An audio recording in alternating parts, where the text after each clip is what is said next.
ಕೊಡ್ತು ಅಂದ್ರೆ ಓಟ್ ಹಾಕಲ್ಲ ಇವರು ಓಟ್ ಹಾಕೋದೇನಕ್ಕೆ? ಎಷ್ಟು ರೂಪಾಯಿ ಕೊಡ್ತಾರಪ್ಪ ನಮಗೆ, ಆಮೇಲೆ ನಮಗೆ ಫ್ರೀಬೀಸ್ಗಳನ್ನು ಏನು ಕೊಡ್ತಾರೆ, ಇದ್ರ ಮೇಲೆ ಓಟ್ ಹಾಕ್ತಿರುವಂತಹ ಈ ಜನತೆಗೆ ಮತ್ತು ದುಡ್ಡು ಯಾರು ತೆಗೆದಾಕ್ತಾರೋ ಅವರನ್ನು ಇಟ್ಕೊಳ್ಳೋದು ಅಂತ ಹೇಳಿ ಡಿ ಕೆ ಶಿವಕುಮಾರ್ ಅವ್ರ ತಲೆಗೆ ಬಂದಿರ್ಬೋದಲ್ಲ. ಬರಲಿ, ತಪ್ಪೇನಲ್ಲ. ಆದ್ರೆ ಪ್ರಾಬ್ಲಮ್ ಕ್ರಿಯೇಟ್ ಮಾಡ್ಕೊಳ್ತಾ ಇದ್ದಾರೆ ಮಧ್ಯದಾಗಿ. ಸರಳವಾಗಿ ಹೋಗುವಂಥದ್ರಿ. ನೀವು 4-5 ಜನರಿಗೆ ಚೇಂಜ್ ಮಾಡಿದ್ರೆ ಯಾರಿಗೇನು ಅನಿಸೋದಿಲ್ಲ. ಈಗ ನೀವು ಒಮ್ಮೆಲೆ ಇಡೀ ಕ್ಯಾಬಿನೆಟ್ ಚೇಂಜ್ ಮಾಡ್ತೀನಿ, ಸಿದ್ದರಾಮಯ್ಯರ ಬೆಂಬಲಿಗರ ದೂರ ಸರಿಸ್ತೀನಿ, ಮತ್ತೇನೋ ಮಾಡ್ತೀನಿ ಅನ್ನುವಂಥ ಹಠಕ್ಕೆ ಬಿದ್ದು ಹೋದ್ರೆ ಭಾಳ ಕಷ್ಟ. ಮತ್ತು ನೋಡ್ರಿ, ಈಗ ಕೊಟ್ಟಿದ್ದೀರಿ ಅವರಿಗೆ ಖಾತೆಗಳನ್ನು ಪೂರ್ಣ ಪ್ರಮಾಣ ಅವ್ರು ಕೊಡ್ಬೇಕು. ಕೃಷ್ಣ ಬೈರೇಗೌಡರಿಗೆ ಮುಂದೆ ಇನ್ನೊಬ್ಬರು ಸೋಷಿಯಲ್ ನಮ್ಮದು ಸಮಾಜ ಕಲ್ಯಾಣ ಕೊಡಲಿ ಅಂತ ಹೇಳಿದ್ರು. ಹೌದು, ಕೊಡುವಾಗ ಇದ್ರಿಗೆ ಕೊಡೋದು, ಇಲ್ಲಾಂದ್ರೆ ಆಯ್ತಪ್ಪ ಇದು ಮಾಡಲಿ ತಿಳ್ಕೊಳ್ಳೋದು.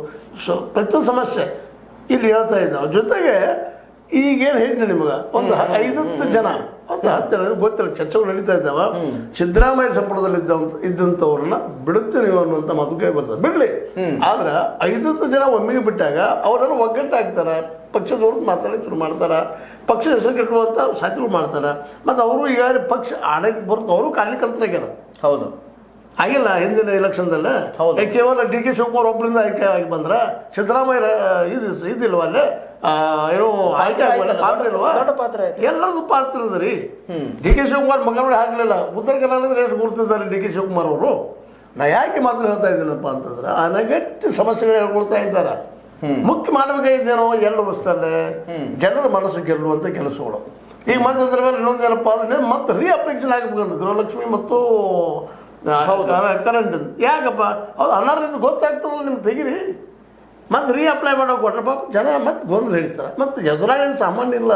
ಹೌದು, ನೀವು ಎಲ್ಲರ ಅವ್ನು ಸಾಮಾನ್ಯ ತಿಳಿದ್ರೆ ಎಲ್ಲ ನೀವು ತಿಳ್ಕೊಳ್ಬೇಕು. ಅವ್ರ ಜೋಡಿ SIR ಅದ. ಸ್ವತಂತ್ರವಾದ ಮೀಡಿಯಾಗೆ ಬೇಕಾಗಿರುವುದು ಸ್ವತಂತ್ರ ಧ್ವನಿ. ಆ ಸ್ವತಂತ್ರ ಧ್ವನಿ ಉಳಿಸಲು ನೀವು ಮಾಡಬೇಕಾದದ್ದು ಇಷ್ಟೇ. ಅದೇನಪ್ಪಾ ಅಂತಂತಂದ್ರೆ ನಿಮ್ಮ ಕೈಲಾದಷ್ಟು ಸಹಾಯ ಈ ಚಾನಲ್ಗೆ ಮಾಡಿ ಹಾಗೂ ನಿಮ್ಮ ಧ್ವನಿಯನ್ನು ಕಾಪಾಡಿಕೊಳ್ಳಿ. ಅವ್ರ ಜೋಡಿ ಪ್ರಧಾನಿ ಇದಾರ, ಅವ್ರ ಜೋಡಿ ಧರ್ಮ ಅದ, ಅವ್ರ ಜೋಡಿ ದುಡ್ಡು ಅದ, ಈಗೆಲ್ಲನೂ ಅದ. ಅದ್ರ ಮೇಲೆ EVM VPAT ಇಲ್ಲ. ಇವೆಲ್ಲ ಇಷ್ಟು ಬಲಿಷ್ಠ ಇದ್ದಾಗ ಎಂಥ ಬಲಿಷ್ಠ ಮಮತಾ ಬ್ಯಾನರ್ಜಿ ಅವ್ರನ್ನ ಮನೆಗೆ ಕಳಿಸಂತವ್ರು ಇವತ್ತು ಆ ಪಕ್ಷವನ್ನ ತುಂಡು ಮಾಡ್ತಾ ಹೋಗಿತಾ ಇದ್ದಾರೆ. ಹೌದು, ಅಂಥ ಪ್ರಸಂಗದಲ್ಲಿ ಡಿ ಕೆ ಶಿ ಅವರಿಗೆ ಅಜ್ಞಾನ ಬೇಡವಾ? ಅನಗತ್ಯವಾಗಿ ನೋಡ್ರಿ ಅವ್ರಿಗೆ. ಹೌದು, ನೇರ ಡಿ ಕೆ ಶಿ ಅವ್ರಿಗೆ ಅವ್ರ ಕುರ್ಚಿಗೆ ಎದುರಾಳಿ ಯಾರು? ಸತೀಶ್ ಜಾರಕಿಹೊಳಿ ಅವರು. ಹೌದು, ಉಳಿದವ್ರಂತೆ ಕೊಟ್ಟರೆ 1 ಪಾಲ ಕೊಡ್ಲಿಕ್ಕೆ 2 ಪಾಲಪ್ಪ ನಡೀತದೆ ಅನ್ನುವಂಥವ್ರು. ಈಗ ನೋಡ್ರಿ, ಪರಮೇಶ್ವರ್ ಅವ್ರಿಗೆ ನೀವು ಉಪಮುಖ್ಯಮಂತ್ರಿ ಇವರು ಹಠ ಹಿಡಿದ ಪಾಪ.